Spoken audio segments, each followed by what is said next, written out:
G2's win over BLG, China's #1 seed, wasn't luck. It was strategy. Here's how they outplayed one of the tournament's strongest teams. But before we begin, let's first talk about the state of EU. In Worlds 2025, LEC has been struggling during the Switch stage. Both Mad Lions and Fnatic sit at a paltry 0 wins. This concerns many fans of the regions with doubts of their region strengths. Some are even calling them the worst region in the world. Thankfully, this region has G2 to carry the weight. If we look in the past, G2 has been the kings of Europe and their main international powerhouse. Even though their performances haven't been that good in recent memory, every year they try harder to chase the legacy of their 2019 roster where they placed second, only losing to FPX in the finals. So, what did they do to defeat BLG? It all starts with their amazing draft gap. BLG banned Azir, Wukong, and Sion. This isn't anything special. G2 banned Orianna, Eco, and Yanara. Now, this is unique because they left up Kiana. Every other team versus BLG chose to ban this jungler. So why did G2 choose to leave it up? The answer is simple: to create a trap.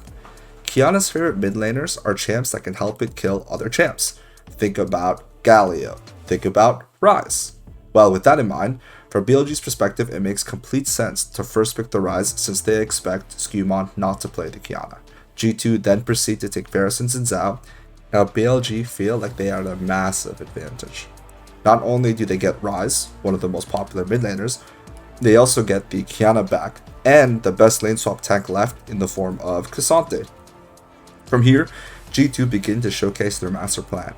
They lock Poppy third, which is not only good versus Kiana, Cassante, and On's champion pool, it's also a strong comp counter, and it's also a flex pick. It can either go top or it can go support. BLG banned Cassio and Talia. I think the Cassio ban makes sense. I think the Talia ban doesn't make any sense. And G2 banned Sivir and Karma.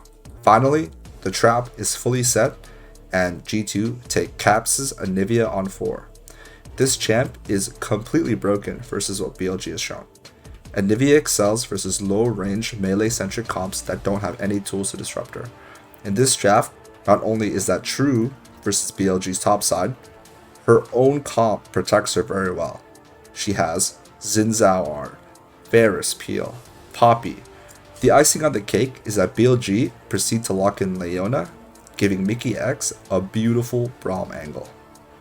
Now, let's look at this holistically. G2 is doing what they do best by innovating. It's very easy to just follow everyone else's bans, but G2 did the next step by thinking on how to counter BLG's style. Not only that, they did it by opening up some of BLG's best champs to bait them and countering them perfectly from there. Not only that, they are also able to do this while maintaining their own identity. Caps has played Anivia before. BB has played Poppy before. These are champions that they have experience and most likely practice on.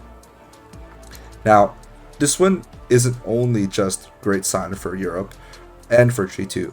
It also has a far deeper Worlds meta impact.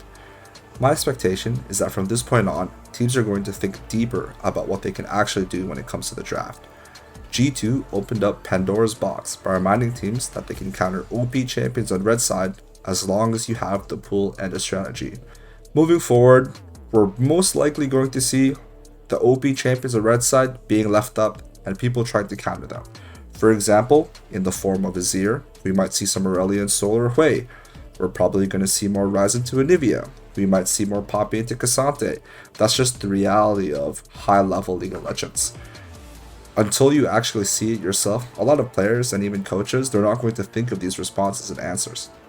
Now, it's important for us to really break down and understand how this is going to affect not just Worlds, but the mentality for the West. When it comes to the West versus the East, we already understand the why when it comes to the Eastern dominance from these Korean, Chinese, and now even the LCP. The fact of the matter is that their execution and team fighting is simply better. Their players are usually more individually skilled. But if the West wants to truly do some damage, it's important to take away that individual edge with strategy. That is the how when it comes to how we need to win. It comes from understanding the enemy's tendencies, understanding your own tendencies and strengths, and drafting to have the advantage when you compare the win cons. Sun Tzu said, if you know the enemy and you know yourself, you don't need to fear the result. That's what G2 did today, and that's what I want to see from other teams. If you like this content, please like, comment, and subscribe.